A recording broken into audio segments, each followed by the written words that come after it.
professor, researcher member in values-based innovation to discuss innovation with 70 plus countries in consulting, industry and public sector. Currently, he is an invited professor, marketing strategy leader at Nova School of Business and Economics, working in the Next Land project.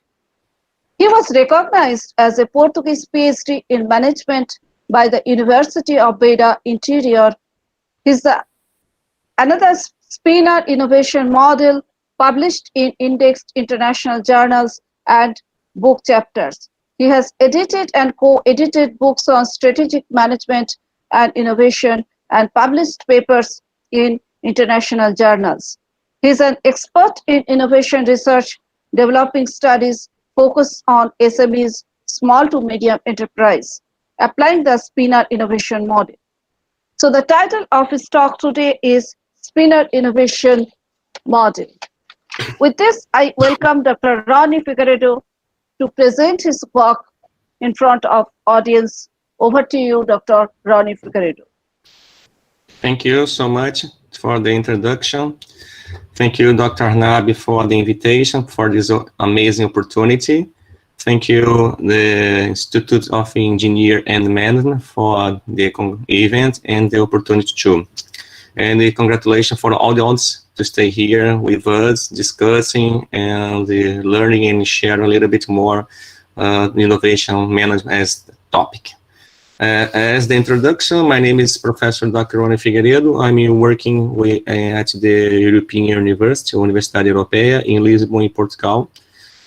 And today I will introduce the topic Spin Innovation Model. I divide my presentation in some parts. In the beginning of the presentation, I will introduce some information based on the innovation, on the market, especially in Portugal, in the Europe. And then I will present some part of the Spin Innovation Model, and I will conclude exactly explain what is the Spin Innovation Model and how can you use the Spin Innovation Model for different sectors in terms of economic development and segment in terms of the market. And then I will be open for any questions. Thank you. So to introduce the Spin Innovation Model, I brought some information in terms of European Commission. According to the European Commission, SMEs, small and medium enterprises, represent 99% of all business in the European Union. The definition of SMEs is so important for understanding in terms of contribution for economic development around the world, especially in Portugal and Lisbon.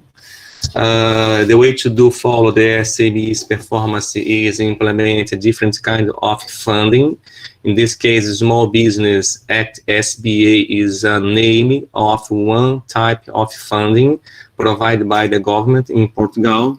But I have another one as Horizon 2020 and the others in terms of private funding, in terms of public funding. The spinner was developed, of course, to contribute to the European Commission in terms of SMEs performance, growing with the perspective of firms as a promoter of the relationship with SMEs to create knowledge, transferring knowledge, and try to promote innovation to contribute in terms of economic development on different kind of sector. Let's continue in terms of introduction. Innovation, in this case, as the result of a relationship between knowledge creation and knowledge transfer and knowledge intensive solution provided. As a consequence, but sometimes it's impossible to make the innovation happen, but the idea is using Spin Innovation Model to try to make innovation happen. But meanwhile, all the time it's not possible because depending on any variables that are introduced to you in the next slides. But in terms of solution providing using knowledge intensive, you can have three options. We can decide if you are providing or you will provide a knowledge intensive solution to innovate in terms of a professional approach, technological approach, or cultural intelligence in terms of approach.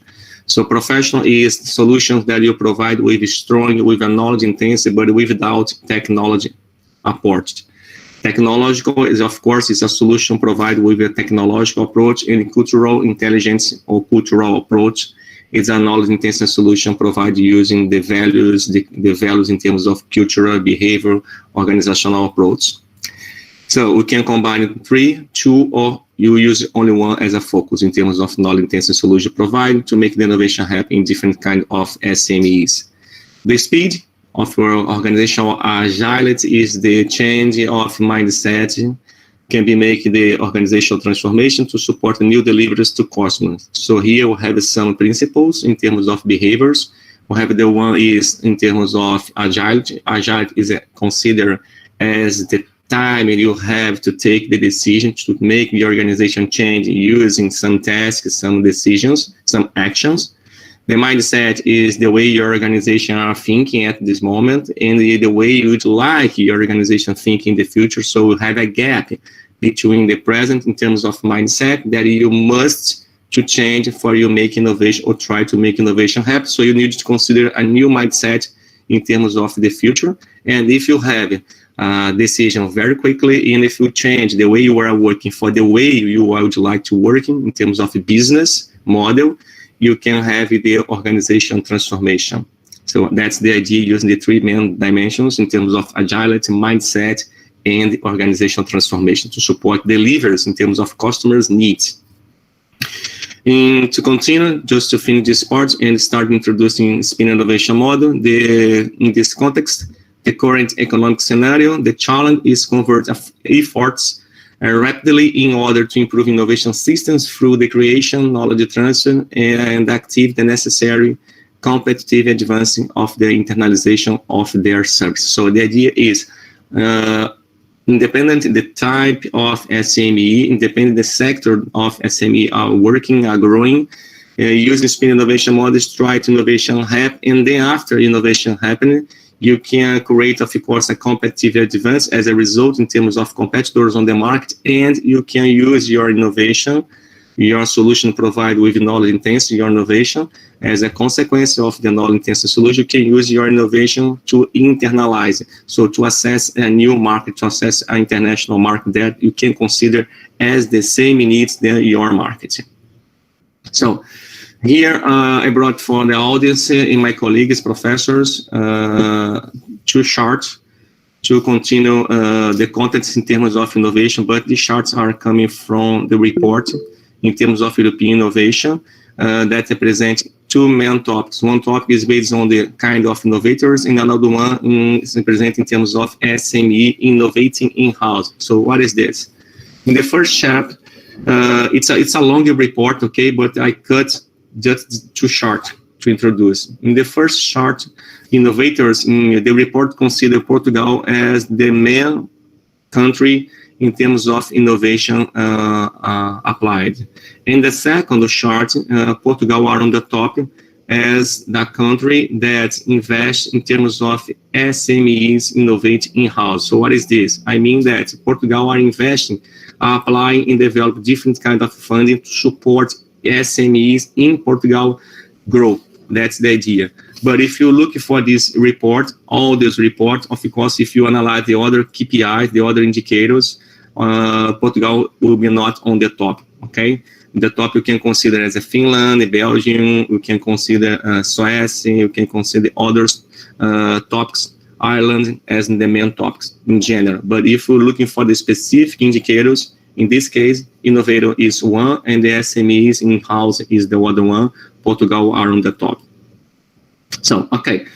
Now, starting to introduce the Spin Innovation Model, here I have some information that if you'd like to use the Spin Innovation Model in your master program, in your TEAS, in terms of PhD program, in any consultancy approach, in your research labs, in different enterprises, so we can use it because it's open source, it's free and open source Spin Innovation Model.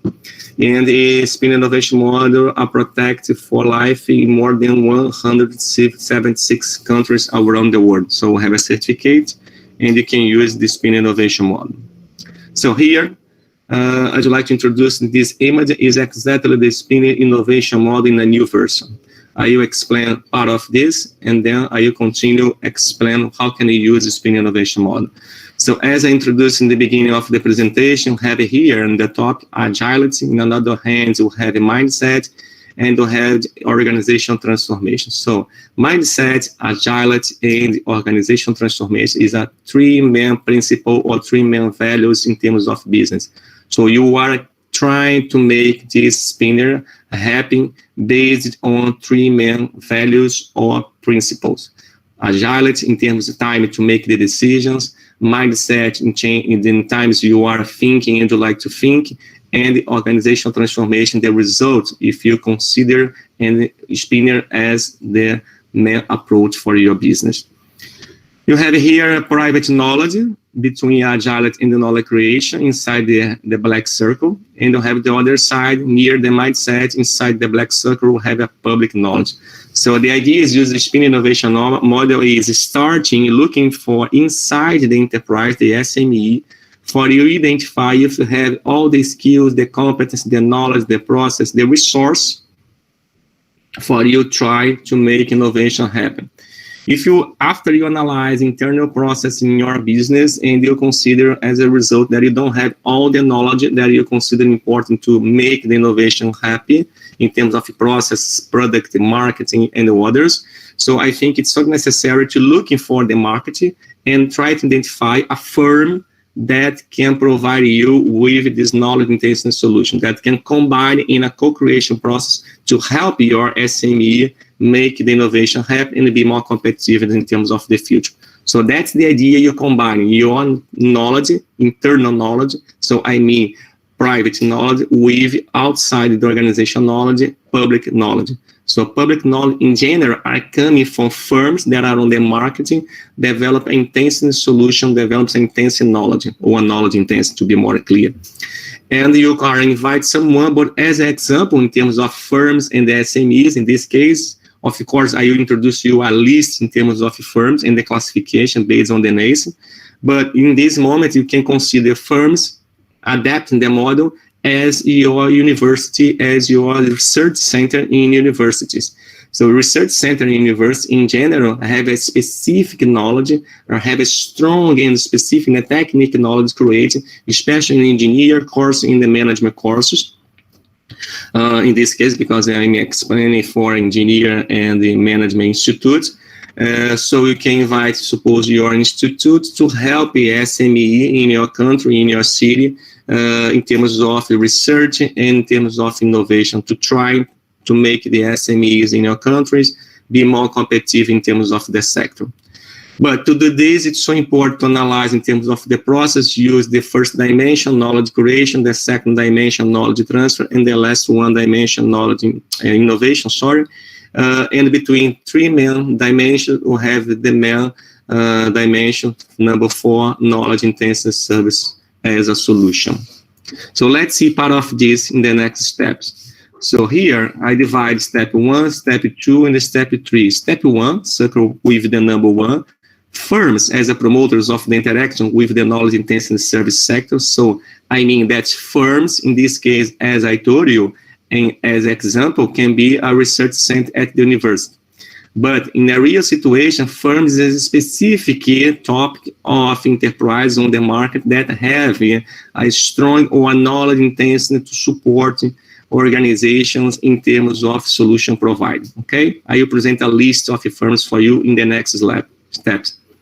In the second 2, SMEs and at creating a new knowledge transfer innovation. So firms are providing a knowledge solutions and on knowledge intensive to co-designing the solution with SMEs that will be receiving the knowledge to co-create with the firms. And then the consequence between the relation in terms of firms and SMEs is the interaction in the sector, public knowledge with the private knowledge to be more competitive in the sector.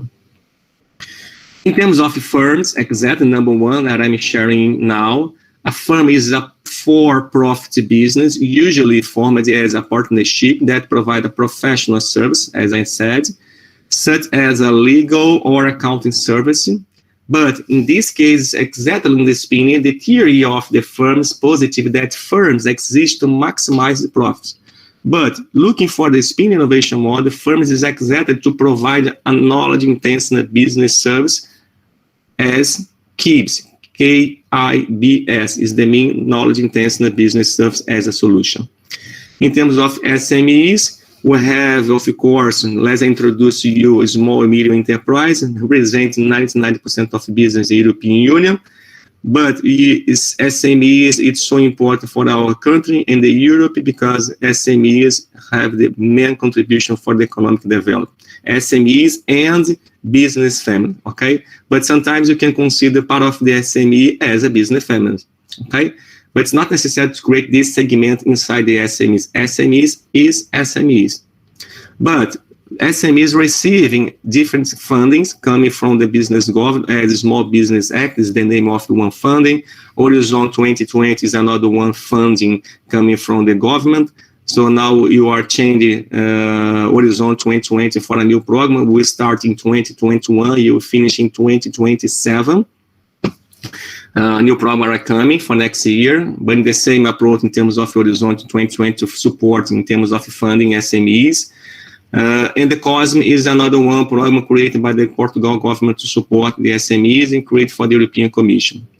So the idea is to increase the competitiveness of SMEs through research and innovation as the base in terms of approach, okay?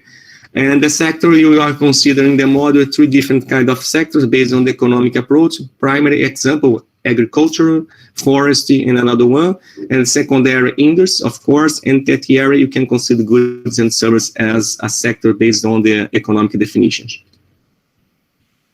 So continue here, I would like to introduce the list that I told you in terms of the sector, SMEs, and the firms. So on my left, in terms of the screen, as you can see, we have a list starting with the aeronautical industry and finishing with the textile, fashion, and the creative industry. So it is a list on the European Commission that you can access on the website in terms of sectors that you focus your spin innovation approach.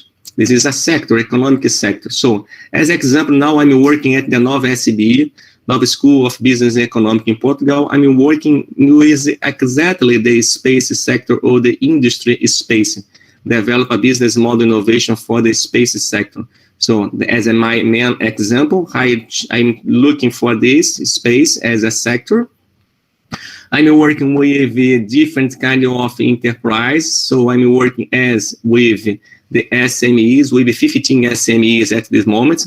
I consider that SMEs looking for these tables as a company category, small, medium, and micro, and looking for the indicator as staff headcount and the turnover or balance sheet total. It's based on the European Commission. You can use this approach, this table. It's not designed by me. It's a public resource.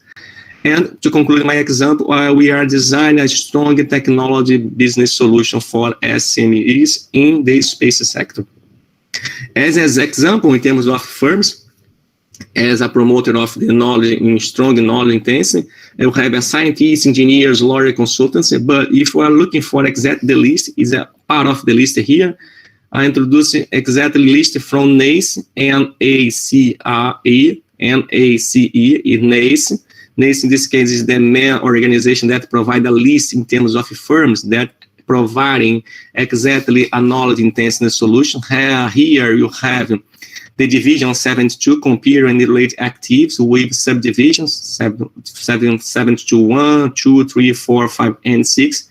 Example, the one hardware consultancy, software consultancy and supply, data processing, database activities, maintenance and repair offices, and the other, and so on, so on, so on. So just to conclude in terms of sector, SMEs, firms, first, for you using the spin innovation model, it's so important to look for the list and try to identify what kind of sectors you are working in terms of the business, or would you like to develop your business, or would you like to make the innovation happen. Then you need to look for the SMEs that you are supporting in terms of developing, in terms of knowledge intensity, and identify if you are working with the micro, small, medium, or big company. Okay, you can adapt the model for a big companies. And then you need to look for the firms on the market that have a strong knowledge intensity to support you and invite to work. So we have firms connect with the sectors, connect with the SMEs as the model introduced to you. Here we have the steps in terms of the knowledge happening in innovation. We have the first step you must first, you need to identify how can you create knowledge inside and between outside, or you can use a spin innovation model, connecting your business within an ecosystem, an innovation ecosystem with different actors. It's a good resource to support you in terms of innovation. First step to make the innovation happen, you need to identify what kind of knowledge you have and what kind of knowledge you need to support your solutions in terms of the innovation you are providing in the future. So then you need to move for the knowledge transfer. You need to transfer the knowledge with all the employees and the actors and the stakeholders involved on the knowledge intensity process.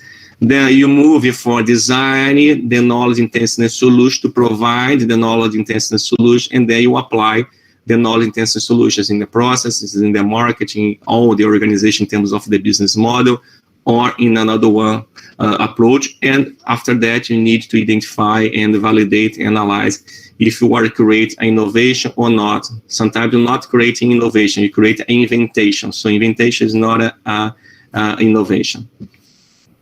So looking for the spin innovation model as a flow in terms of a funnel. As I introduced on the left, to have a CK, PK, TK, 3 balls in different colors is the main cultural knowledge that is already presented to you for the audience. Second ball, PK, is a professional knowledge, and the last one, TK, is a technology knowledge. So cultural, professional, and technology is the 3 outcomes in terms of knowledge intensive solution based on the Spinner definition, based on the KIBS, the knowledge intensive definition. And here you have between the public knowledge, the knowledge are on the market, and the knowledge that are inside the enterprise, will have the spinner making this connection happen, okay, in terms of the conception. So you are connecting your needs, with the market solution in terms of the cultural approach, professional, and the technology. You align the same with your business because your business have the same approach in terms of the cultural, professional, and technological approach. And then after you establish the relation, you are starting to provide the knowledge creation process as the first step. Then you can move for the second step in terms of knowledge intensive solution you are designing, and then you can transfer for the knowledge in terms of the process needs inside the organization. But keep in mind and pay attention that I changed the order here. I changed the sequence here in comparison with the last slide. In the last slide, I introduced you knowledge creation first, then knowledge transfer, and then knowledge intensive. But it's not exact a rule. You need to adapt in terms of the business culture, what kind of sequence you will consider more easier to implement this innovation in the business. So in this case, as example, first, all the time you must start using the knowledge creation. But then you can change. Sometimes you can use the knowledge intensity as the second step. Sometimes you can use the knowledge transfer as the second step. So what is the difference between the both steps? Sometimes knowledge intensity you can consider in your different culture of business. You consider the way you are designing the solution before you transfer the solution for the department, the officers, the colleagues inside the organization. And sometimes in the other organization, consider it so important to create knowledge transfer, analyze the impact of the knowledge transfer, and then try to create the knowledge intensive solution. So we have two different ways, two different approaches, but you can consider the both. And then, of course, you are looking for the solutions and provide solutions based on the 3 main values that are introduced to you, 3 main behaviors: agility, organizational transformation, and the mindset. Right innovation happens in the outcome of the funnel. Here, we have a little bit more complex in terms of all the dimensions and the variables created based on the spinners. So the flow now are based on the meaning of a process when you have input, process, and outputs and feedbacks in terms of the looping for you analyzing the knowledge looping or the learning circles, as the mean I said. So just to complete, we'll have firms in the beginning as the input of the process transformation in terms of the business in the innovation. With the CK, PK, and the TK, this is a firms coming from public knowledge, connecting with the same approach in terms of the SMEs. In this case, it's not a public knowledge, it's a private knowledge in this big box with the funnel. So private knowledge, the knowledge that you consider inside the SMEs, and the public knowledge you are consider outside in the different kind of partners on the market in terms of firms that support you with a knowledge-intensive solutions, or only knowledge-intensive, for co-create the solution with you. So the idea with this Ball Connect that you are sharing in terms of a principle, you are creating the alliance and you are aligning the principles, the cultures for you start the relationship. Because if you invite some enterprise, some firms that have a strong knowledge to support you, but you don't have a fit in terms of culture, in terms of organization value, will be so different. It will be so difficult to continue developing the design because you don't have. It will be so difficult to continue the relationship to provide the knowledge-intensive solution or innovation. So it's so important to have a good alliance in terms of values, in terms of culture, in terms of mind, in terms of the vision for you co-creation in terms of the process. Then you start using the SMEs in combining with the firms, using the funnel, the first step, using different tools, resource, and practice to support knowledge creation. Another step, different tools, practice to support knowledge intensity. The same one with knowledge transfer for all the departmental offices inside the organization. And you are making this process, you are monitoring, you are following, you are analyzing the process until you put the product on the market. So here, as in terms of the sectors and on the market, it's the outcomes, it's outputs in the process. But you can see exactly in terms of innovation outcomes only 4.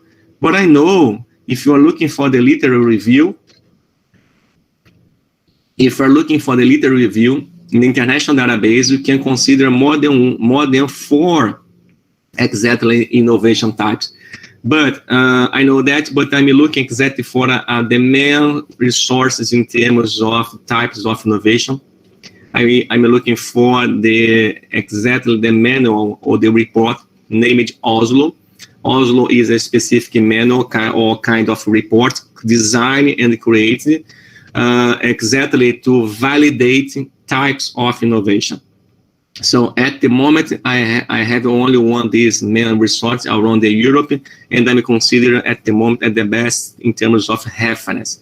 And exactly in this document, we have 4 outcomes to be considered in terms of innovation. So you provide innovation in terms of a product, you provide innovation in terms of a process, you provide innovation in terms of the market or organizational. But if you ask me, Ronnie, it's possible to combine the product, process, marketing, and organizational outcomes in terms of innovation? I can say for you, yes, but it's very, very difficult because innovation not happen the one day for the next day. Innovation needs to dedicate a time to change the culture, to change the mindset, to change the agility approach, to create the practice for knowledge creation, to create the practice to apport in technology to knowledge transfer. So we need to change the way you are thinking in terms of the business in a short time, no, but in a medium and a long time, or in a medium in the long term of time.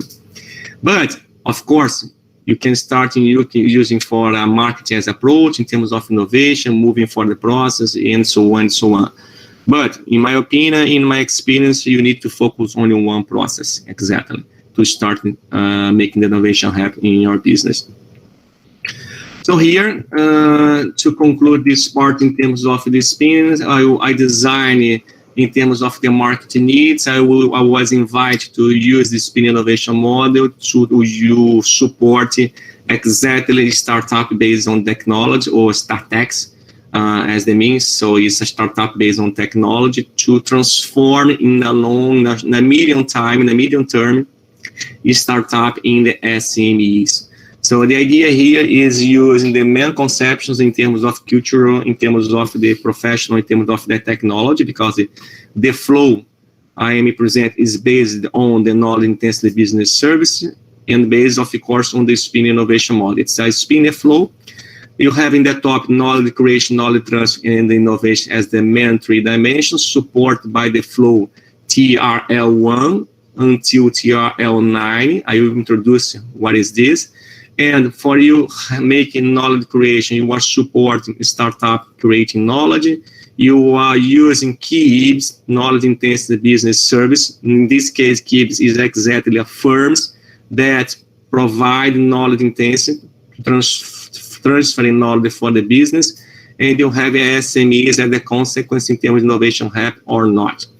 But you have 90 levels, so it's a scale, it's assessment for you analyzing in terms of the maturity of your solution you are designing for a business. So you are starting the maturity number 1 and you can finish with the maturity number 9. So this scale is not designed by me. This is a scale created by the National American Space Agency, used it to analyze in terms of the space solutions, what kind of technology or business are in terms of number 1, 2, 3, 4, until 9. So what kind of maturity stage are these technology solutions or technology business providing for European Space Agency. So in the beginning, you have 3 levels. In the second part, you have more 3 levels. In the last one, you have more 3 levels. So the idea is you're using different tools and the practice to support startup in the level 1, 2, and 3 with different, of course, as I said now, tools and resources to move in step 1, 2, and 3, working with the intense knowledge creation process. Then you move for the knowledge transfer to invite some partners in the market to create or co-create the solution and transfer knowledge for exactly the 3 levels, 4, 5, and 6 in terms of maturity approach. And then after the stage 6, if you consider the model or the business model done, you can leave it to the market to go to the market approach, introduce this business startup on the market, and you can follow the maturity evolution for more 1 year, 2 years, or 3 years for any time you consider important for the business, because we have a different approach in terms of the vision. So just to conclude, you can use the Spin Innovation model to start in working with the startups and finish, try to transform startups in the SMEs.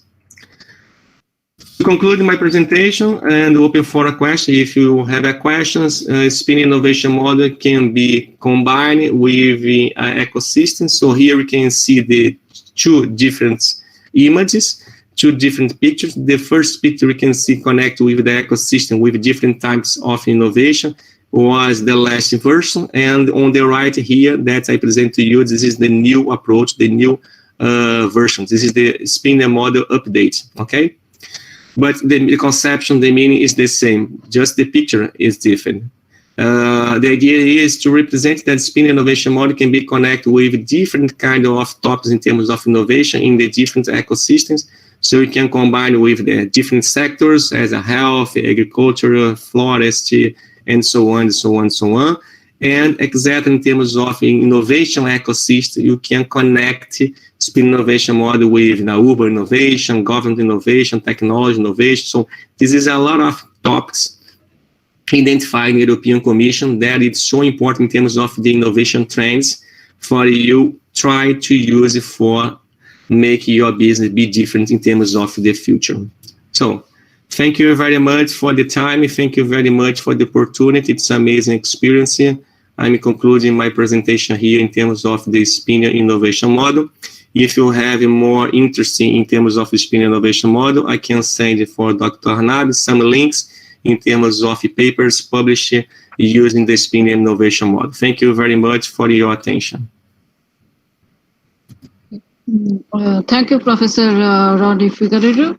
So the talk is open for question answer now. Okay, I can see some question in the chat box. Professor Arno Pasu is asking, what is the difference between creativity and innovation? And his second question is, what scientific and technological innovations propelled the Industrial Revolution? Okay, very good questions. Thank you, Dr. Arnab Pasu, for the both questions. I will start for the more easy, number 1 in the sequence. What is the difference between creative and innovation? Creative is the meaning, for me, it's a kind of process when you are thinking, you are creating exact ideas. It's an ideation process. You are in the beginning of the process of the innovation, so you are thinking in the alternative, in the possibilities you make the innovation happen in your business. And innovation is the product, is the consequence. After you have a different approach, different ideas, you combine the ideas, the solutions, you provide the solutions with your colleague partners inside and outside the organization. The result of this, in terms of solutions provided, can be an innovation. So the innovation is the consequence of the creative process. And the second question, what is scientific and technological innovation, properly the industrial revolution? So if I understood it correctly, so in this moment, you have exactly in terms of industrial revolution, you will have scientific, of course, in technology innovation, but you can combine, of course, in terms of the spin innovation model, you can combine solutions using technology, can combine solutions without the technology.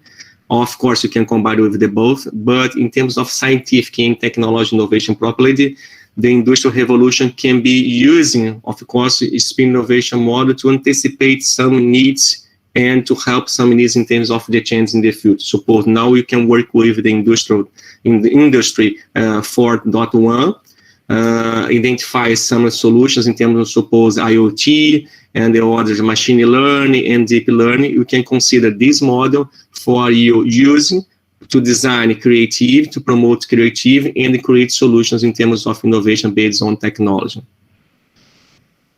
I think we have more than one question. Tina. Yeah. There is one more question. Professor Tina there is asking, how does cultural knowledge contribute to organizational transformation? Okay, thank you, Professor Tina. How does cultural knowledge contribute to the organizational transformation? Very, very good questions. So I can consider the main part of the spinner is not the technique and the process approach, it's the human approach, the main part, because innovations, you make innovation using people all the time. It's not possible to make innovation use on the machine, on the technology. Okay, if you design artificial intelligence, but you can consider human reference for your design artificial intelligence. So in this case, it's so important, giving your answer, Professor Tina, it's so important to be in mind that cultural knowledge contributes to the organization transformation in terms of creating exactly a new behavior in terms of a new approach of innovation. So sometimes when they are assessing some enterprise to using spin innovation model, the culture are blocked in a one more specific business model. And in general, people are very, very fear to change because people don't know what will happen in the future if we change in the present.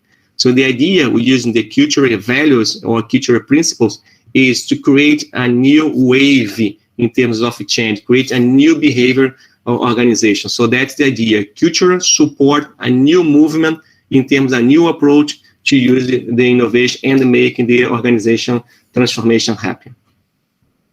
Thank you, Professor Tina, and thank you, Professor Arnabi. Okay. So Professor Tina there has another question. According to spin innovation model, what is the most important factor that governs successful startup? Okay, very good, Professor Tina. Thank you again for the question. In my opinion, exactly in Portugal, the most important fact that governs successful startups is exactly the fundings. Okay, so we have fundings. I mean exactly money. Okay, to be more clear, to support the business in terms of new technology approach, to support business in terms of the research. I said business, but I mean startups, okay? Startup as a business.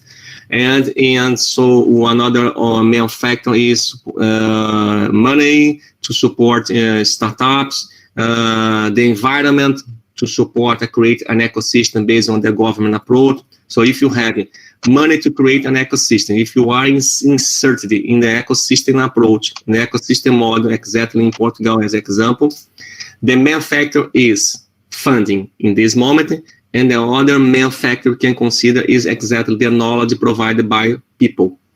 Because if sometimes you have the money, you can you are integrating the innovation ecosystem, but the people don't have exactly the knowledge that the market needs considering important to develop solution. So it's impossible to make the connection like that. Okay, thank you, Professor Tina, for the question.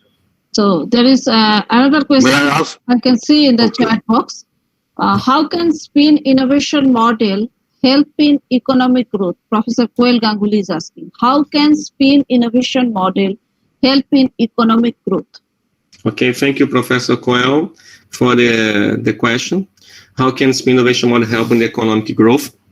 So SPIN help first enterprises, SMEs, and the SMEs growing, being more competitive on the market, contribute for the government, contribute for the economic development. So that's the idea using SPIN. SPIN not contribute directly for the economic development. SPIN contribute first for the SMEs to be more competitiveness on the internal market and develop the internal economic. And then after develop internal marketing, these or that exactly SMEs or these SMEs can starting a new approach in terms of the internalization process or internalizing processes to be more competitiveness in assessing the others international markets. So in this second example, the economic development will be more competitiveness, and this being, of course, a contribution for the economic growth.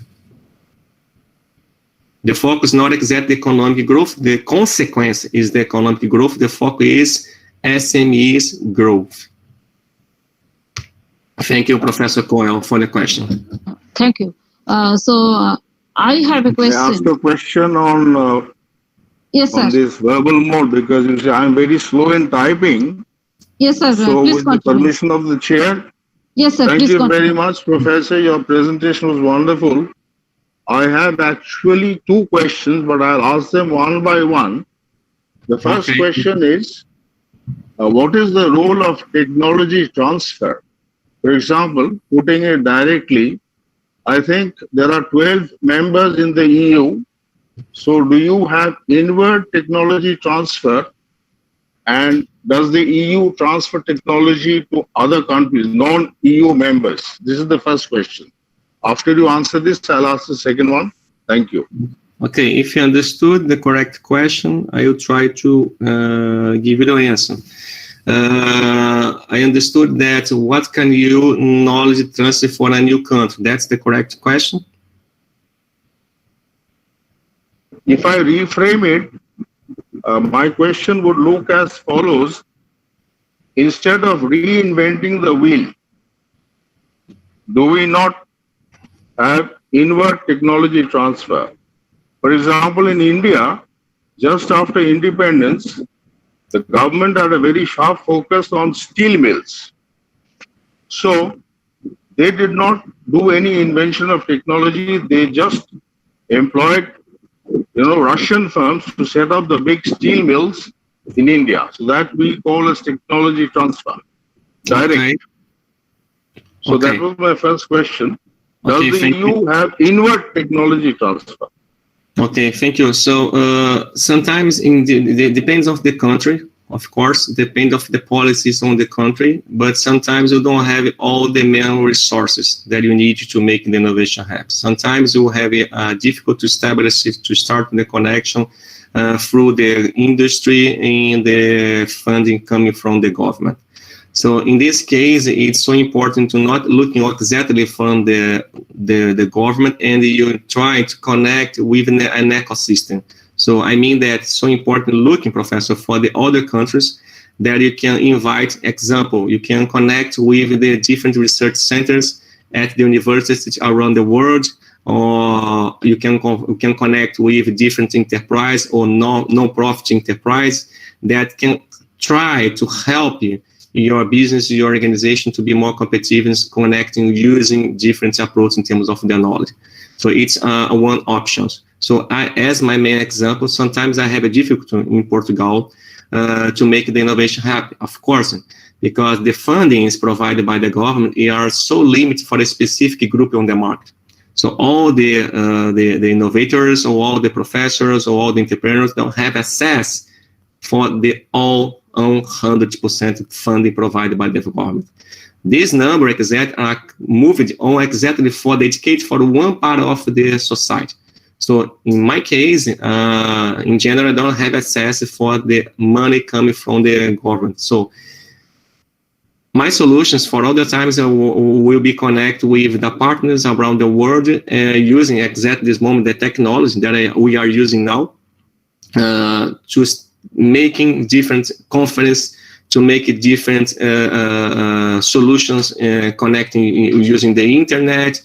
So change the materials, so creating a challenge. So now we are creating another example. We are creating a challenge, connecting enterprise, a private enterprise with the university, and all the students at the university are using our Spin Innovation methodology to design the solution, to practice solutions in terms of design and development with the enterprises on the market. So the government, in this case, are not providing any funding, but will have exactly the support in terms of the private enterprise. So the private enterprise have a need, so the private contract the university, in this case, our research lab, our research center, the Center for Service Innovation that I am director at this moment, to provide, to design a solution for the market, for private market. So we don't have a relationship with the public, because my university is at the moment a private university, and the market a private business. So this is a relationship between private university with a private market without approach in terms of the government. But suppose I work in another university before that, that was a public university, make the same thing with a private enterprise on the market. So it's possible in my country. But in the other countries, I don't know, because I don't know exactly the rules in terms of the policy of the government. But if suppose another scenario, you are living in a country that the government not provide, not support, it's an example, okay? I don't know it's correct in your country, but imagine a scenario that you are in India and the government in India not provide, not supporting in terms of technology and the other kind of funding, the enterprise to be more competitive. So the main enterprise can invite, I suppose, okay, invite the Institute of Man Engineer to be a partner in this exactly model to support in terms of the students to design, to practical design solution for the enterprise. So, I mean that don't exist exactly one model. Exists one reference based on the Spin Innovation model, but it's so important trying to adapt the model in terms of the process, in terms of the indicators, in terms of the partnerships in the countries by countries. That's the idea in terms of the Spin Innovation model. It's impossible in terms of the business model or in terms of the model, based on my experience in the research, you design only one model and then reply this model for any countries around the world at the same. It's impossible, because you need to respect the culture, you need to respect the different terms of the people, you need to respect the different terms of the knowledge, we need to respect the different terms of the funding, we need to respect the terms of the time to think, so and so on, so on, so we have a lot of variables that you will not control and that influence directly the Spin Innovation model. So we need to identify first what is the variables that are influencing in terms of external approach, the Spin Innovation model can contaminate the process in terms of innovation and block this, and then starting using the Spin Innovation model, working with the resource that enterprise have at this moment, or the university in terms of research center have at the moment, or the both, and try to combine the solution between that. It's a more one example. Thank you for the question, Professor. Thank you, Professor Figueiredo. Is there a time for one small question which can be answered by a yes or no? Professor Barman, can I go ahead or should I stop? Yes, sir, just one question, small question. Small question, yes, sir. Yes, this is the last question, and Professor, yes, you can answer with a yes or no. At one point of time, Israel was considered to be the best startup nation in the world. Is that scenario the same now, or others have overtaken? So can you repeat, please? Okay, I'll repeat slowly. At one point of time, Israel, which is a very small country, was known as the world's startup nation, the best startup nation. Is the scenario the same now, or some UU member has taken it over? Yes, I think. Yeah. Okay. Sorry. Okay, I think you can consider as a scenario. Yes, I think you can consider as a scenario, sir. Okay, Professor Ronnie Figueredo, thank you very much for your enlightening talk. There We is will- another question in the chat box. Yes, that's the last question. Actually, we are running short of time. Okay, so we would like to present a virtual memento to you. Professor Arnob Basu will be sharing his screen for the memento, virtual memento.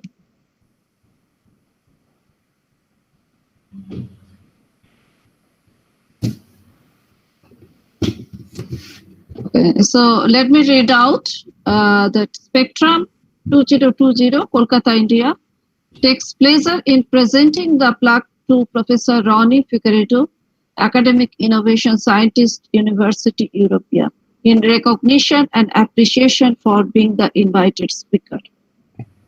Thank you, sir. It is our real pleasure that you are with us in this conference. Thank you very much for the opportunity, and I continue open if after this presentation someone. Yes, sir, definitely. I also had few questions, but since we are running short of time, I'm just inviting next speaker. Okay, thank you. sir. Bye-bye. Thank you. Bye-bye.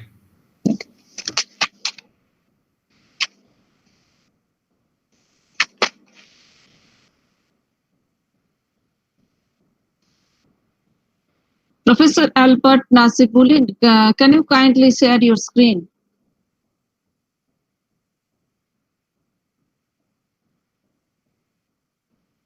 Professor Albert Nasibulin.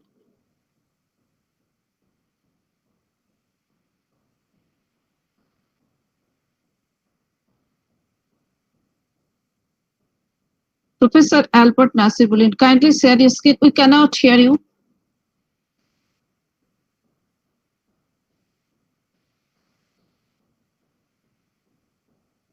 Has he joined? Yes, he has joined, He has but joined, we cannot. Yes, he has joined. He needs to share his screen, and we cannot hear him. Sir is unable to unmute, I guess. Yes.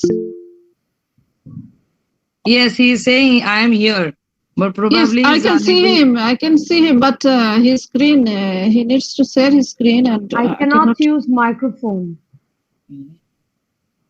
Arnob, do you have this presentation with you? No, presentation is okay, but microphone is required for giving the talk. No?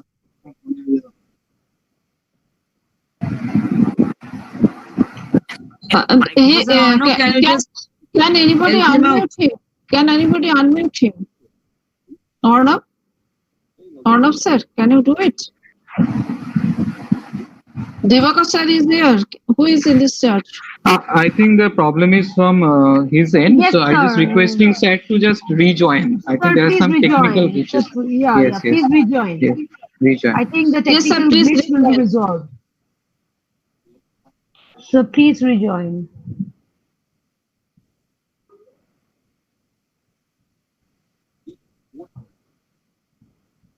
I'm getting tired of saying it accelerates the graphical, reduces the total chemical energy as quickly as possible.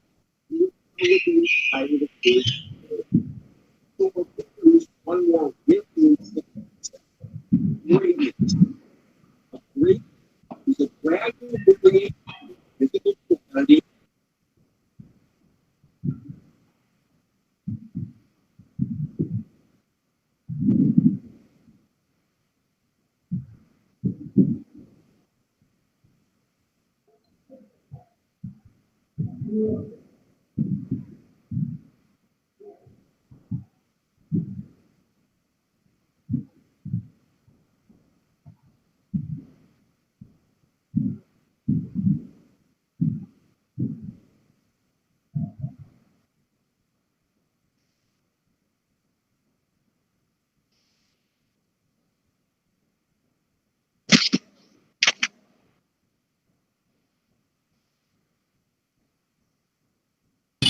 I think he has joined again.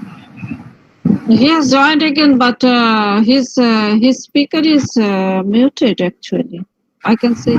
Can anybody unmute it from this side? I'm trying to do so. I'm trying. Let me see.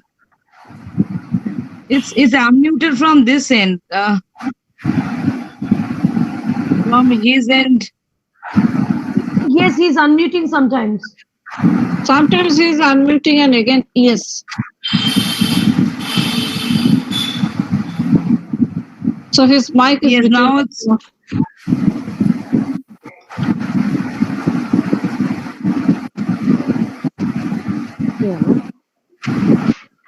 তোমার ওটা teacher, এরা সব আমার teacher. ও একটা তো বন্ধু না, like my না। তো বাবা কি করছে? Hello sir, are you able to unmute yourself? না, ভয় পাচ্ছি।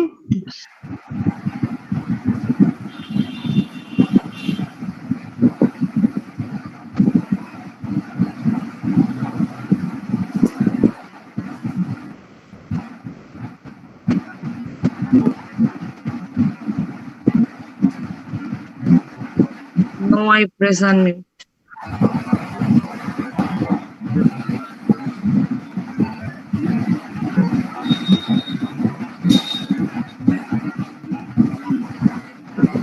He's writing that he's pressing unmute, but it's not working. Arnav, is there anywhere we can help him out? In this platform, it cannot be done from our end. So we need to go for other platform then. Yes. Can we go for Zoom meeting?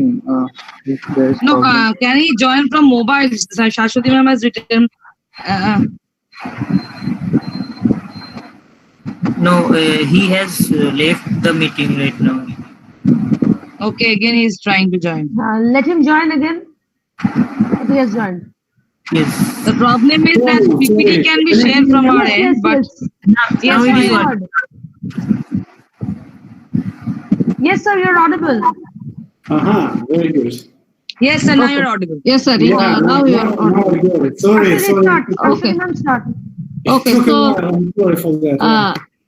let us start now. So our next speaker is Professor Nasibulin. Let me introduce him to the audience. Professor Albert G. Nasibulin is a full professor at Sokolov Institute of Science and Technology and an adjunct professor at the Department of Chemistry and Material Science of Aalto University School of Chemical Engineering. He held a post of the Academy Research Fellow in Academy of Finland from 2006 to 2011. Since 2018, he is a professor of Russian Academy of Sciences. Professor Albert Nasibulin has specialized in the aerosol synthesis of nanomaterials, nanoparticle, carbon nanotube, and tetrapods. Investigations of their growth, mechanisms, and their applications. He has a successful background in an academic research with 280 peer-reviewed scientific publications and 37 patents. He is a co-founder of 3 companies commercializing his scientific findings. So his Google Scholar H index is 54, citations 11,029 as of 27/8/2020. So the title of his talk is Carbon Nanotube and its Applications. With this, I welcome Professor Nasibulin to present his talk in this conference. Over to you, sir. Thank you very much. Thank you very much. And first of all, I would like to thank the organizers and especially Dr. Arnab Basu for inviting me to giving me the opportunity to present this work. So I'd like to start with sharing the magazine cover, Forbes magazine cover. So there was a question a few years ago whether can anyone catch the cell phone king? So that period of time they were discussing about Nokia. So where is Nokia nowadays? So and if you start to analyze what kind of mistakes they made, so one of those was they didn't put enough actually attention to develop novel materials. They did not develop the smartphones. And I believe that the material I would like to talk about, single-walled carbon nanotubes, might actually help them to solve these problems. So I will come to this one a bit later. So I'm from Skoltech. It's a new university which was established in 2011. This is the first English-speaking graduate university in Russia. Before joining this university, so I spent 16 years in Finland. And nowadays we are building a new university which mainly based, has at the base the education, innovation, and entrepreneurship. So we're also doing quite a bit science here. And last year we actually ranked university number 97 among young universities, which are younger than 50 years old. And today I will talk about carbon nanotubes in general, about the synthesis of carbon nanotubes and their applications. I don't think I need to explain what carbon nanotubes are. I think everybody already more or less know. So the easiest way is just nowadays to explain the carbon nanotubes based on graphene. So if you take one sheet of graphene and join in a cylinder, so you're going to get a single-walled carbon nanotube. Depending on what kind of piece you will take, you can get carbon nanotube with different properties. It could be either metallic, a 1010 is shown on the left, or as a chiral tube, 10.5, which possess semiconducting properties. Why carbon nanotubes are important? Why I talk about this material? I have to say that this material is really the champion among other materials. It is a very good metal, at the same time, excellent semiconducting material. So it conducts electricity as good as copper. You can make transistors better than silicon transistors. So you can utilize it for very high heat transmittance, so better than diamond. It is very nice field effect emitter. It's very stable. You can heat it to 1500 centigrade. At the same time, it is very light, and you could make a very strong material because it's stronger than stainless steel. So the variety of the properties gives us many applications. So I just list here a few of them, a few fields like electronics and photonics, functional structural materials, medicine, energy. I would say that practically any field where you would like to consider the carbon nanotubes, you would be able to find the niche where carbon nanotubes could be utilized. For example, in electronics and photonics, it's a field effect transistor, light emitters, detectors, oscillators, for memory, for resonators. There are many things where you could apply. But instead of just listing those applications, I probably show a few of them we have been working in our laboratory. But before that, since it's like a plenary talk, I probably need to say a few words how popular carbon nanotubes are. I need to say that, unfortunately, the number of publications after 2014 starts to drop. I did not follow afterwards for a certain reason. Okay, but if we look at the number of patents, then the situation isn't so bad. We see like almost like a plateau, it is decreasing, but not so much. However, if you look at the number of companies who is producing carbon nanotubes or somehow dealing with carbon nanotubes, you could see that there is a tremendous increase. The annual growth rate is more than 30%. And that could be understandable if you look at the high technology. As you probably have seen this figure many times. After the publication by Sume Iijima in 1991, his landmark publication, so people started to be interested in carbon nanotubes, and the interest becomes off. As you could see, same happened with a number of publications. Then we go to the peak of inflated expectations, and many people lose their interest. Many found the other interesting materials, for example, graphene or two-dimensional materials, and they changed the field. And hopefully nowadays we are somewhere here, and we are expecting the next growth of interest to carbon nanotubes, which caused by technological applications. So basically that explains. First we had like fundamental interest in the material, and second is the industrial interest. Last year, I was an opponent of one PhD dissertation by Olli Pitkänen at Oulu University, and he was writing about also carbon nanotubes. And in order to prove that the carbon nanotubes are still popular, so he did a search using two keywords, carbon nanotubes plus applications. And you see that till 2018, we see the growth of the number of publications related to carbon nanotubes and their applications. Okay, if we are discussing about the commercialization of this product, so first of all, I need to mention that 1/3 of nanomaterials are carbon nanotubes. Multi-volt carbon nanotubes are mainly produced in China, in Japan, and Russia is a leader in the production of single-volt carbon nanotube. There is a company, Oxion, which was able, during last 4 or 5 years, drop a price for single-volt carbon nanotubes 3 orders of magnitude. If before you could spend 2,000 euros and buy only 1 gram of this material, now with the same amount of money, you can buy 1 kilogram. That really makes this material like widely spread among the researcher at the moment, and probably it will come soon to the market. Okay, the carbon nanotubes are nice, but how we can synthesize them? So you could divide, according to the carbon atomization, into 2 methods. There's a physical method, which relies on carbon sublimation, desublimation.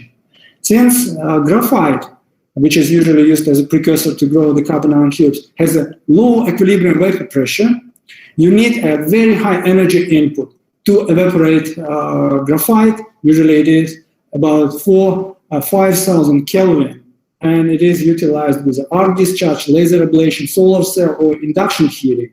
And these methods, they were very popular in the beginning when carbon nanotubes just appeared in the field.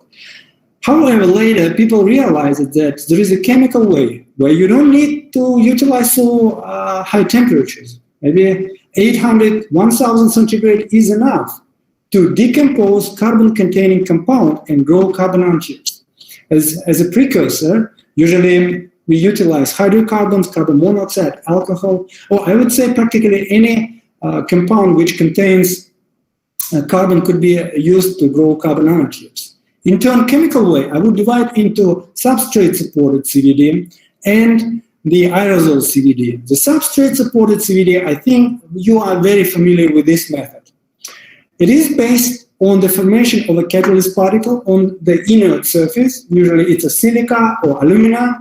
You make catalyst particles, you introduce in the reactor, wait for 20 minutes, and after that, you take your sample out and enjoy with your product. The second method is aerosol CVD. It is a little bit different from what you actually heard, but I would like today to tell about this method and show how good this method is and what kind of advantages it gives. It is called aerosol CVD, or some people call floating catalyst. In our laboratory, we have developed a few different reactors. The main difference is how we produce catalyst particle, which we introduce in the reactor. You could evaporate from metal, say from iron. There is a resistively heated iron wire. You apply potential, heat up iron, and you could evaporate it in the reactor. The second way, and probably I stop a little bit longer here to explain how our method basically works.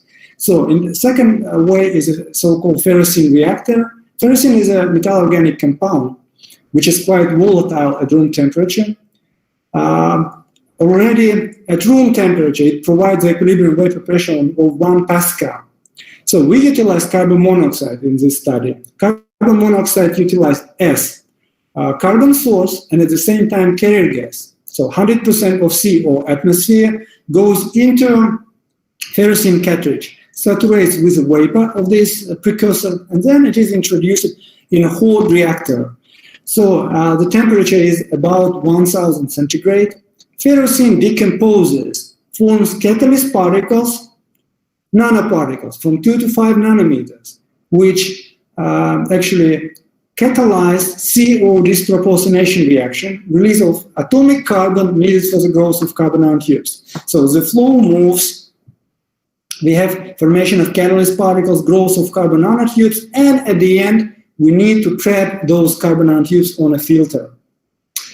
How it works? This is a reactor imaging. The flow goes through the filter. This is filter. And depending on the collection time, you could collect the different amount of carbon nanotube with a different thickness. Numbers here is a thickness in nanometers, from 6 nanometers to like 3 micrometers. So then from the filter, you could transfer it to practically any other substrate. Look, this is a filter where we deposited carbon nanotubes. Originally, it was a size A4 filter. With a scissor, you cut the shape you would like to give to your film, and then press it against any substrate.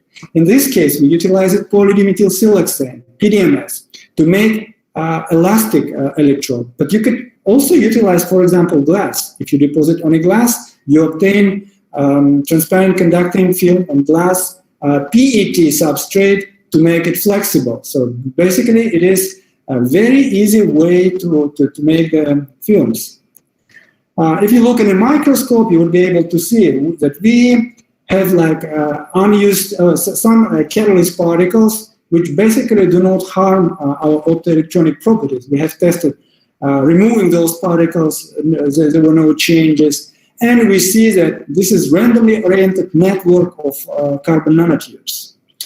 We can speak about their quality based on the different optical methods. For example, Raman spectroscopy. We see a very strong G band, which corresponds to graphitic carbon, and practically illuminating with a temperature D peak. D peak is responsible for disordered carbon. We see this ratio basically tells us about the quality of the tubes. The higher the ratio, the better the quality. We produce perfect tubes, and it is important to know this, that this tube hasn't been purified at all. We just collect them, and they are ready for many applications. And also you see that radial breathing mode tells us about two facts. First, that we produce single-walled carbon nanotubes, and we know that the diameter of tubes is inversely proportional to the frequency of the Raman shift. And we see that increasing the temperature, the diameter increases. Yes, we can vary carbon nanotubes diameter. Raman can see only a tiny fraction of tubes which are in resonance with the wavelength of the laser. In order to be able to see all tubes, we usually utilize UV visible near-infrared absorption spectroscopy. For example, here, the same tubes, we measure the spectra, and we can see transitions in our tubes. Like here, S11, which corresponds to the first electronic transition in semiconducting carbon nanotubes in Van Hoff singularities. S22 is this one. And then we can see also the transition in metallic carbon nanotubes. And since we have like a distribution of carbon nanotubes, so we have this peak corresponding like a bit wide, and we can also recover and calculate the diameter of tubes. It's from 1 to 1.7 nanometer can be easily get. But what is important, we cover the whole range from ultraviolet to near-infrared, which could be utilized for many optical applications. Nowadays, people are utilizing computers. Of course, computers help us in our like common life, but also we wanted to introduce carbon nanotubes to help us to produce tubes. Namely, we wanted to predict what kind of product we are going to get at these or these conditions with our carbon nanotubes. And we utilized artificial neural network. So we have 5 input parameters: pressure of CO, CO2, vapor pressure of precursor catalyst, temperature, and total flow rate through the reactor. And then after the artificial neural network, which consisted of 3 layers, you could get diameter, yield, or ratio, G to D ratio intensities, which tells us about the purity and quality of our carbon nanotubes.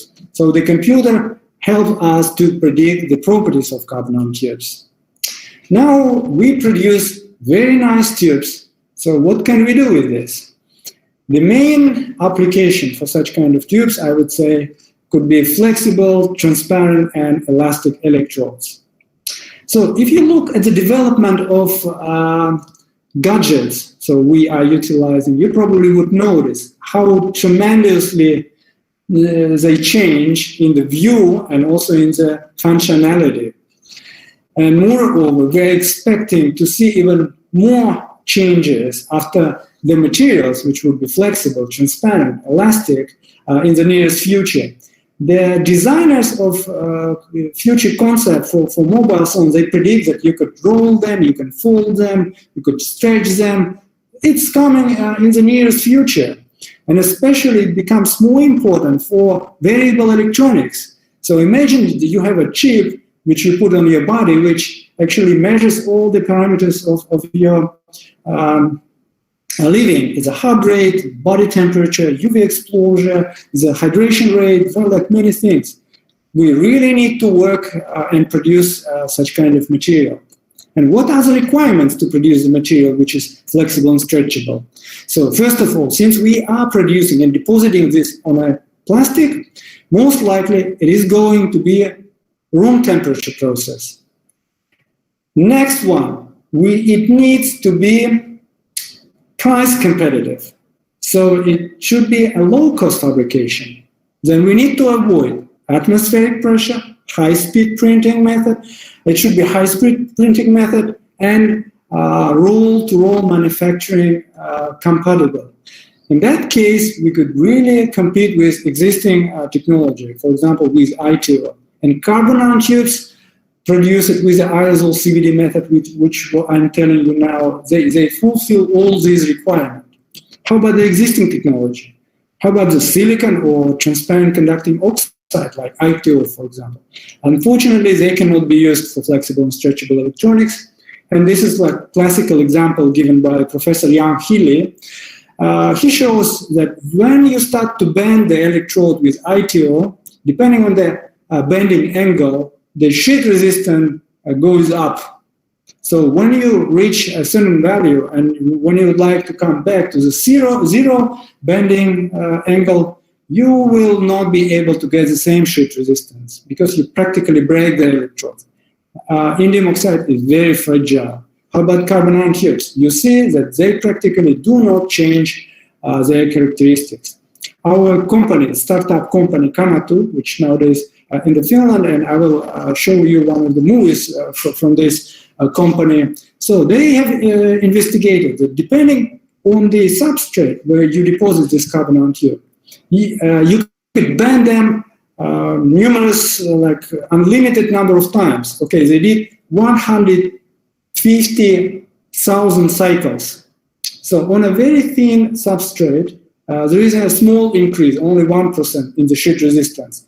Remember that I'm talking about the bending of like over 180 degrees C over with a diameter curvature of 2 millimeters. For thicker substrate, we have a little bit larger change. But this material is actually could be easily utilized for flexible transparent conductors. Well, what is the state of the art for transparent conductors based on carbon nanotubes? I just would like to say from the beginning, when we started in 2010, our first paper was 108 ohm per square at the transmittance of 90%. So this quality factor we usually utilize to compare different films of different conductivities. So 90% of transmittance in the middle of visible range. Usually we take 550 nanometers. So our goal is to get somewhere here is about 10 ohm per square at the transmittance of 90%. That's what we are going to get with ITO on a rigid substrate. We already beat ITO on a flexible substrate. And then with the development, so we approach it quite close. It is already 17 ohm per square. That was like our last result, like 10 ohm per square. I will tell you about this a bit later. So again, machine learning. How can we utilizes some of those methods to make our films even more conductive. So last year, we used the support vector regression. It took, of course, a while. We analyzed the growth of carbon nanotubes and selected two of the most important processes which happen during the growth of carbon nanotubes. Namely, it is a temperature and CO2 concentration, which we add in the reactor. And those two parameters are the most influential in sense of the conductivity of carbon nanotubes. And you see we have a map here of sheet resistances in different points. And we also observe them in transmission electron microscope. You see that the blue samples, they show quite bad quality carbon nanotubes, while the red one, you could see that practically does not contain any unused catalyst particles and show a long single-wall carbon nanotubes. Now, what can we do? How the support vector regression can help us? So we first obtain the data set with a reactor, produce a set of data, like as shown here, and then with a support vector regression computing, we are making the surface. With the surface, we could easily find the local extremum. It predicts us the conditions where the tubes must be the best for our purpose. Then again, for verification, we come to the computer, to the reactor, aerosol CVD, and synthesize this condition. So, and we got like 39 ohm per square. It was last year. That time it was a state of the art. That's how the machine learning might help us to improve the properties of carbon nanotubes. But now coming to applications from the beginning, our first paper was in 2010, and we started with our collaborators from University of Texas at Dallas, Dr. Anwar Zahidov.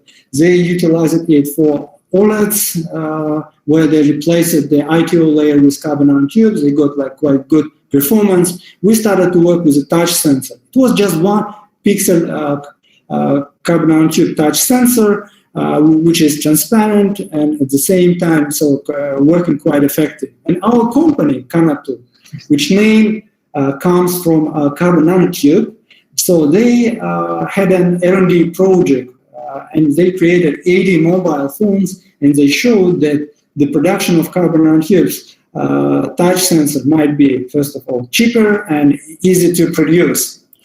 Unfortunately, if you remember that period of time, Nokia company was bought by Microsoft, so they were not very much interested in the development of touch sensor for mobile phones.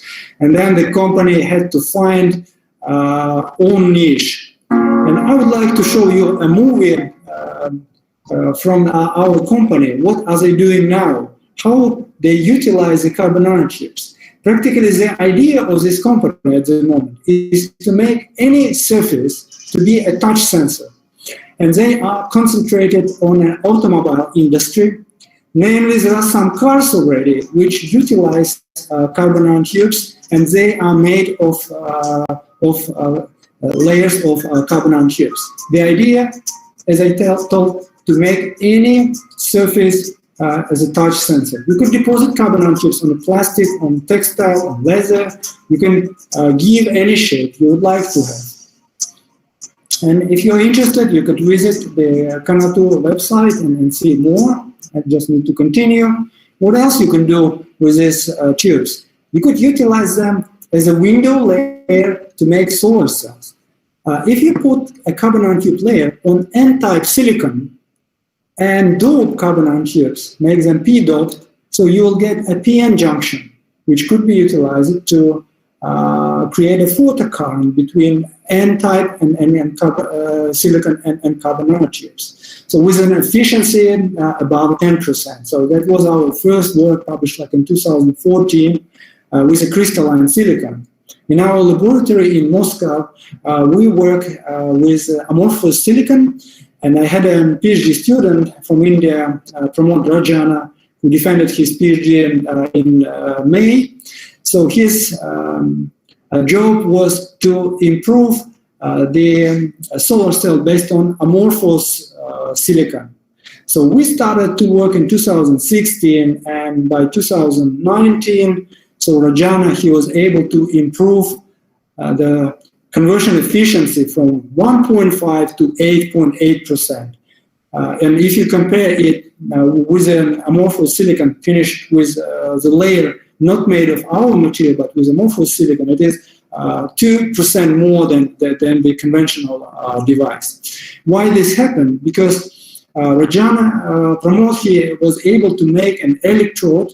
It is a like multi-stack electrode, consists of molybdenum oxide, carbon nanotubes impregnated in PDOT PSS, and molybdenum oxide again, covered with anti-reflection layer, PMMA, and then he utilized carbon nanotube fibers as a current conductors on the surface of carbon nanotubes of the cell. So he was able to really significantly improve the conductivity of our transparent conductors and improve the efficiency of the solar cell. The next application is coming from electronics. As you know, the core of electronics are transistors, field effect transistor. Now you might ask me how I can make a transistor if I have a mixture of metallic and semiconducting carbon nanotubes. Yeah, the good thing is that 2/3 of the carbon nanotubes produced in a typical way are semiconducting, and only 1/3 are metallic. So therefore, if you create a special network where the percolation between source and drain would be semiconducting, and then you will be able to create either bottom gate on a silicon substrate transistor or top gate structure on the polymer. So here you can see an example on a PET array of 49 transistors made of single mode carbon nanotubes. Of course, when we discuss about transistors, there are two most important parameters, is the mobility of charges and on-off ratio. So for the comparison, you could see here the ovals showing the performance of amorphous silicon, organic field effect transistors, and polycrystalline silicon. And our stars corresponds to our results, which are coming from 2011. So we were able to get quite good actual performance for that period of time, like 10⁶, 10⁶, 10⁶ on-off ratio. Unfortunately, the mobility wasn't so high. It took a couple of years when we were able to, and we improved the performance, and the mobility becomes larger than for the polycrystalline silicon with acceptably high on-off ratio. So basically, you can make transistors as good as polycrystalline silicon transistors. Interestingly, that the same material you can utilize for two completely different applications in stretchable electronics. If you deposit carbon nanotubes directly on PDMS, in that case, when you stretch it, you will see that the resistance will change quite significantly. So you can see here the current goes through the carbon nanotubes. When you stretch it, resistance goes up, and as a result, current goes down, and the intensity of light emitting diode is changing. So there is another way how you can do this. If you first pre-stretch the film and then deposit carbon nanotubes, and in that case, you are going to have a stable performance. You strain it, but your resistance does not change, as you can see here. So the intensity of light emitting diode is not changing. Therefore, you could utilize our carbon nanotube for two different applications. You could utilize as an active component or as a passive electrode. By depositing the stretching film, you could basically make it feel the movement of fingers. So you see the current is changing, and vice versa. You could make it so that the resistance does not change, and furthermore, you could improve the existing devices which are utilized. For example, this is ACG electrode. Originally, it has a copper electrode, which you know is not a stretchable one. And if you deposit carbon nanotubes with a hydrogel, so the level of noises is significantly decreases compared to the existing technologies. because the carbon nanotubes in these configurations, they do not feel the changes in the strain. Moreover, you could make fibers out of carbon nanotube. For that purpose, you just need to wet the film and pull it with a tweezer. Yeah, you get a fiber. The fiber which consists of randomly oriented network of carbon nanotubes. Why it is interesting? Because it's extremely sensitive for any changes in the length. As you can see here, by applying different weight, you see the resistance changes. But what is more actually important, you could make a very extremely sensitive sensor. For example, if you put them in the area of your neck, you could be able to detect the heart rate, as you could see here, but it is so sensitive that you could even see the breathing cycles when the person was inhaling and exhaling. So this device is quite stable in time and quite sensitive. So what else you can do from the carbon nanotubes? So we started to work with a flexible and transparent supercapacitors with a quite high specific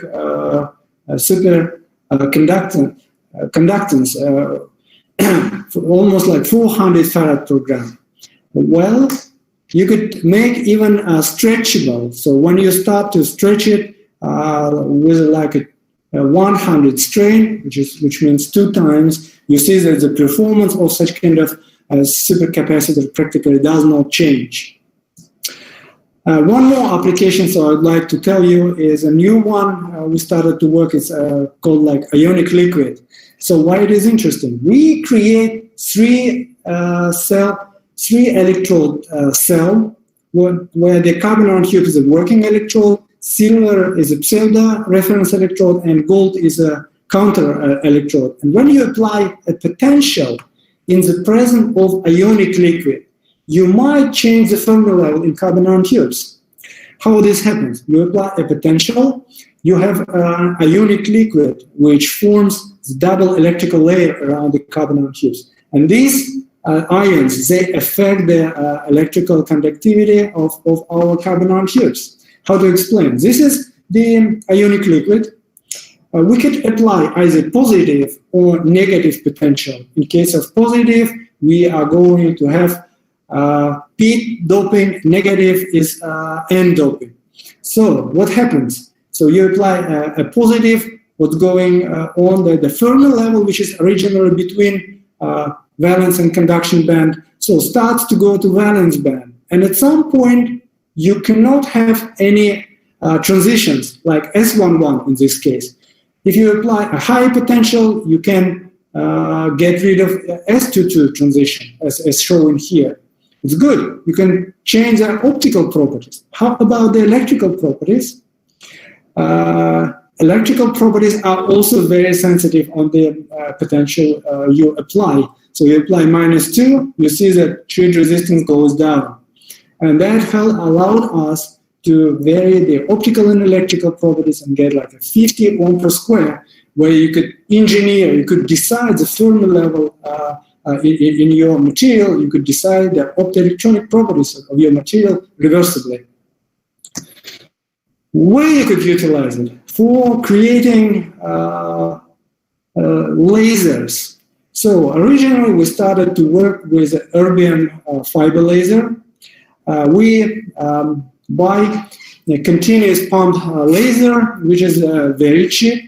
And so we polish one of the sides of this carbon nanotube till the core, deposit carbon nanotube, and then deposit ionic liquid, make 3 electrode cell, what I actually explained to you.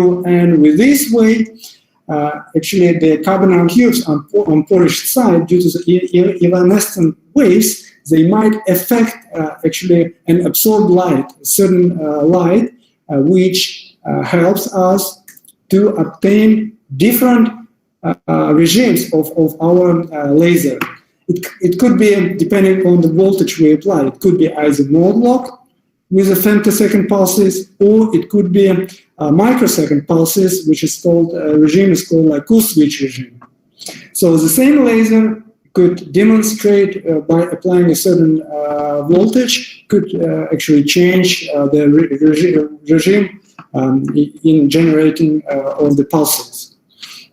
And the last small advantage of our carbon nanotubes, I would like to show that we can make freestanding film. So imagine this film is just like a few nanometer thick layer of carbon nanotubes, and it is freestanding. So what we do? Actually, we take a substrate with an opening. We press it against the filter, and then you take away the substrate, and the miracle happens. So you have now a freestanding film. In that case, is about 80 nanometers. But you could make them 10 nanometers, like 5 nanometers thick. This is freestanding, like a few centimeter thick. So where you could utilize it? Okay, one of the applications I just would like to show because everybody would understand it. It could be utilized as a thermoacoustic generator. It produces sound. So this is a way how my PhD student, Stepan Romanov, made the freestanding film. So then he put electrodes and connected it to MP3 player. And with this one, you could create audible sound, which you can hear. So the main idea here, there is no any moving membranes. The sound is created by very quick heating and cooling down of the carbon nanotubes. It is so-called thermoacoustic effect.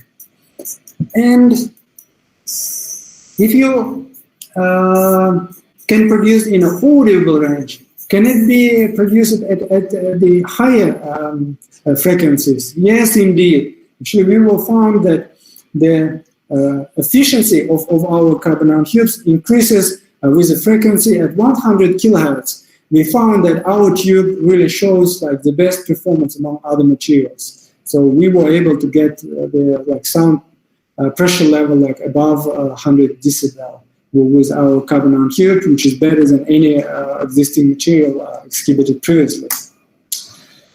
Okay. What else you could do? Since you have a freestanding film, so it has a practically zero mass, if you irradiate it with infrared, you might change the temperature. And that changes the resistance. That's how we get a bolometer. And then we found a very nice actually way to detect infrared irradiation in a quite wide range with a very high sensitivity. I think so. I need already to start to stop my presentation. I just would like to show the last application with freestanding carbon nanotube films. So you can make and measure the surface plasmon excited in a meta surface of single wall carbon nanotubes. You can make a holes in the film of carbon nanotubes. And depending on the geometry, depending on the periodicity and size of the hole, so we did a calculation, you might make our samples to absorb light in a different wavelengths. So we did the calculations, and just here's an example for a certain meta surface. So we absorb quite efficiently light at 16 micrometers. So with these words, so I think I need to finish my presentation. I hope I was convincing and I was able to show you that carbon nanotubes is a fascinating material, and aerosol CVD synthesis is the method which allows to produce high quality tubes because the method allows you to handle the deposition at low temperatures without any vacuum. It is quite simple and at very low cost.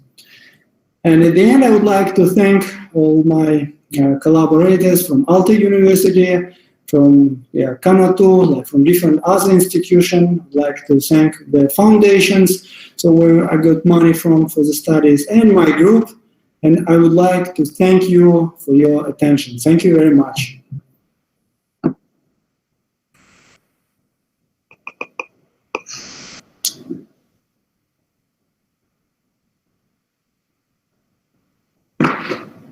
If you have questions, so I would be happy to answer.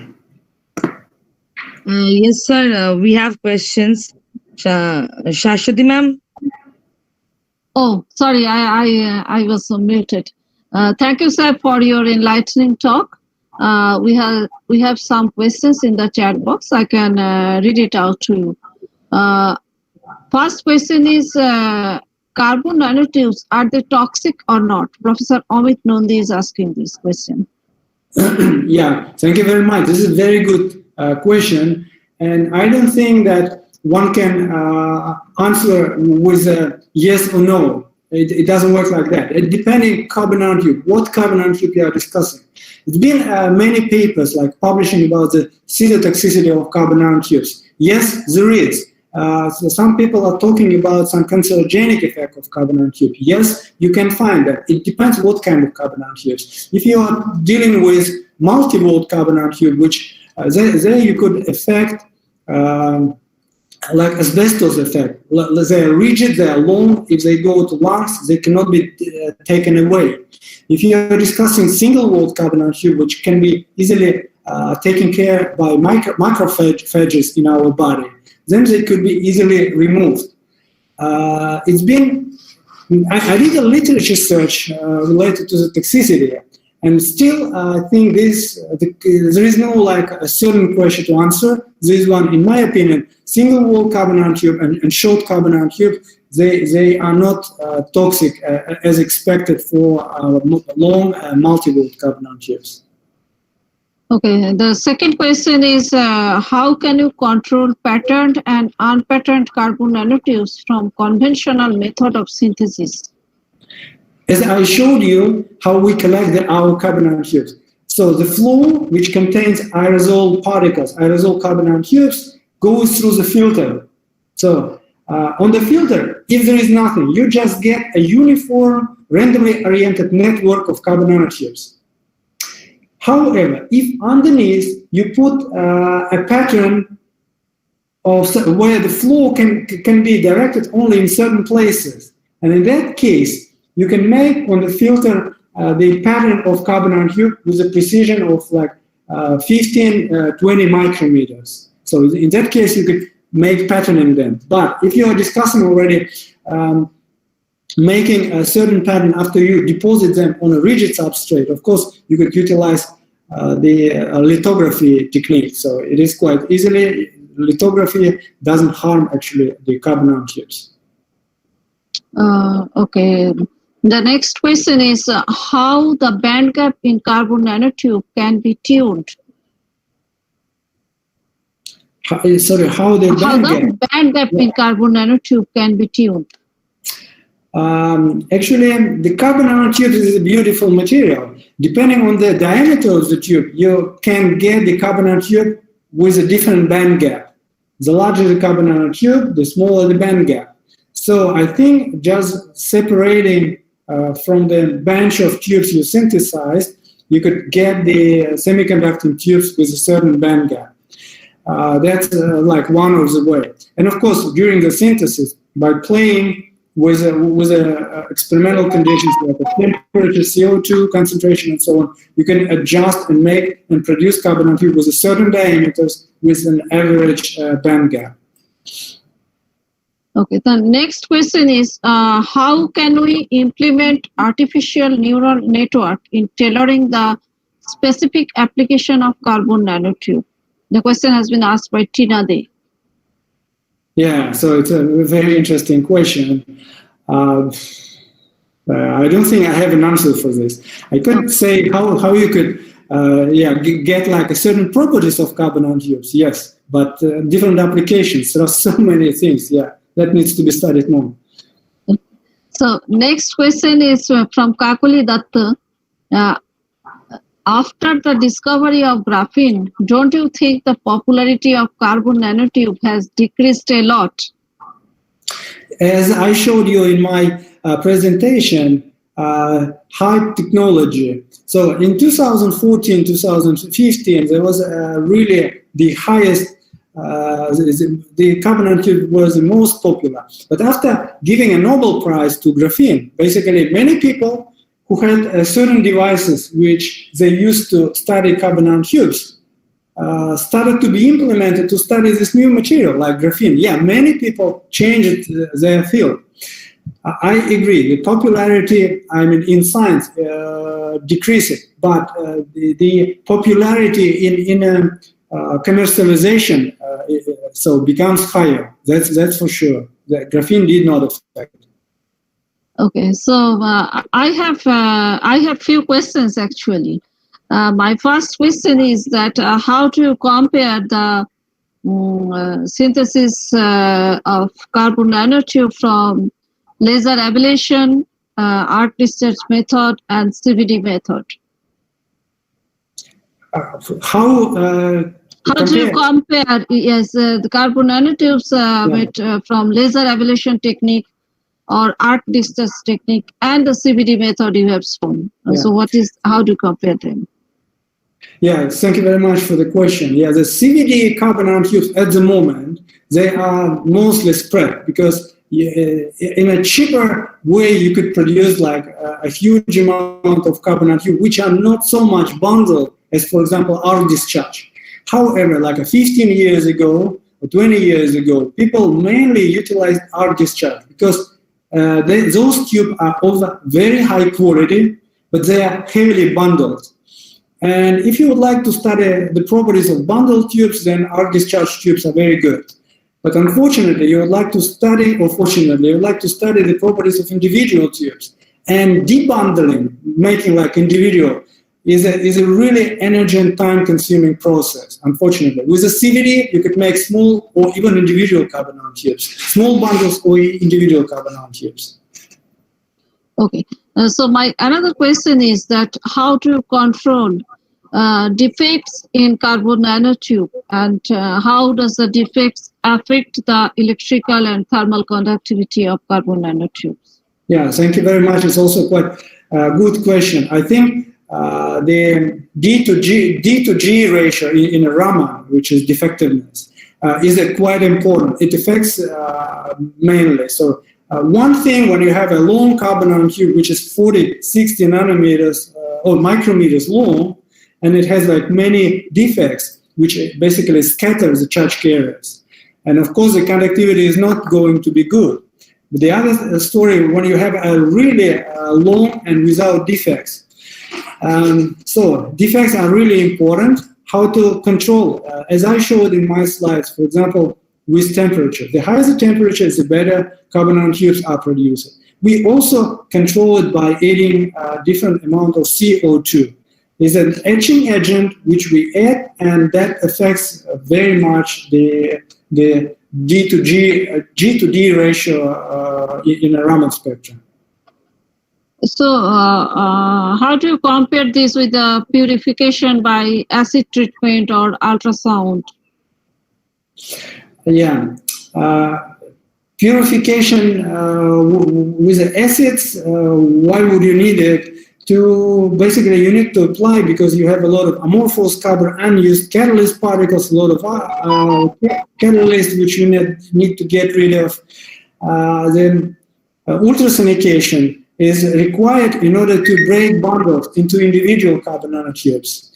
Unfortunately, both of these methods, they introduce either defects or they change the intrinsic properties of carbon nanotubes. So, for example, with acid, whenever you use it, you dope carbon nanotube. You don't have to deal with intrinsic properties. With an ultrasound, you not only separate them individually, but you also chop the carbon nanotube in smaller pieces. And if you would like to make a transparent conductor, of course, this is a very bad, because the longer the tubes, the better the performance. Whatever you do, but our method, the aerosol CVD, is we completely avoid any liquids, any ultrasonication to make films. Okay, and I have another question, that is, can you make carbon nanofiber from carbon nanotube? Yeah, exactly. You can make from the filter. When we collect them on a filter, you with a scissor, you just make the shape for the electrode, and then put a drop. You need to wetten it, and then after that, with a tweezer, you could pull out and make the fiber.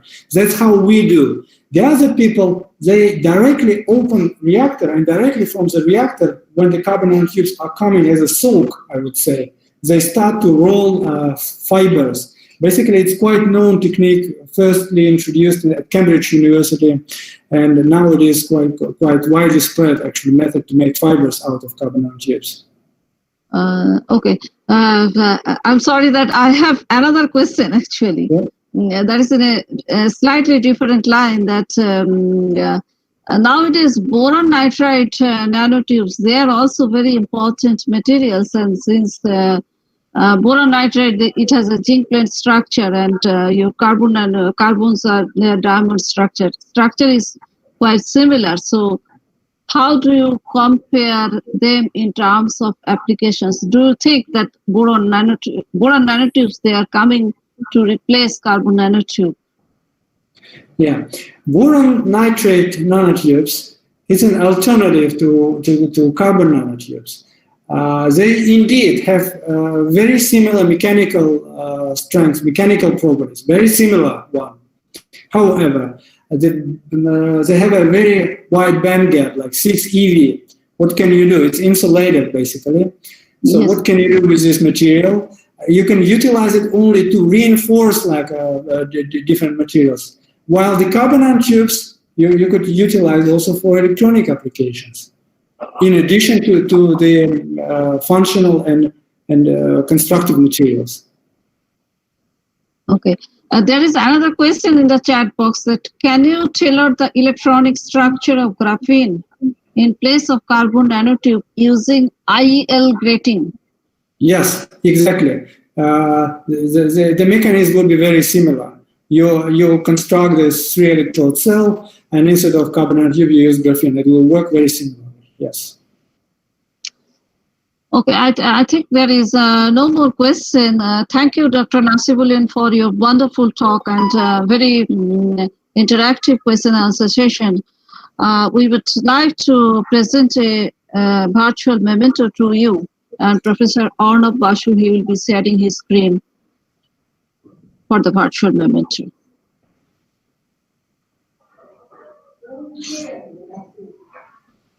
Professor Arnab Basu.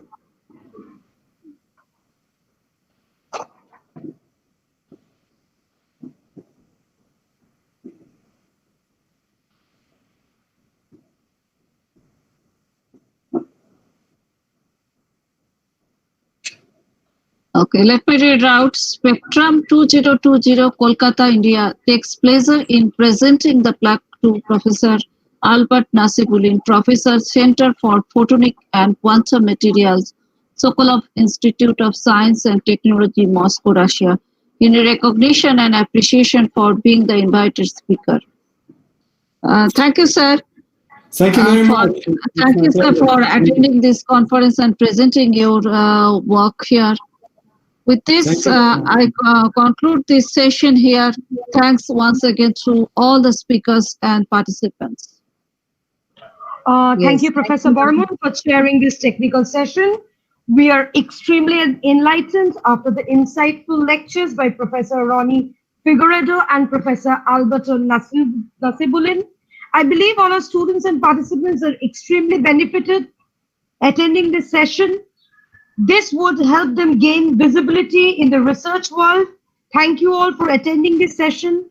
We are extremely honored to have both the speakers among us. We conclude day 2 of Spectrum 2020. We'll be back tomorrow morning at 11 a.m. with technical paper presentation. Stay tuned, stay safe, and bye to all. Thank you all.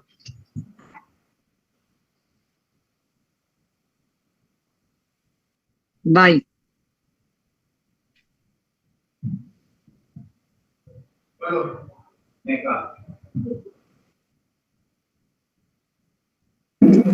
YouTube স্ট্রিমিংটা কি শেষ হয়েছে?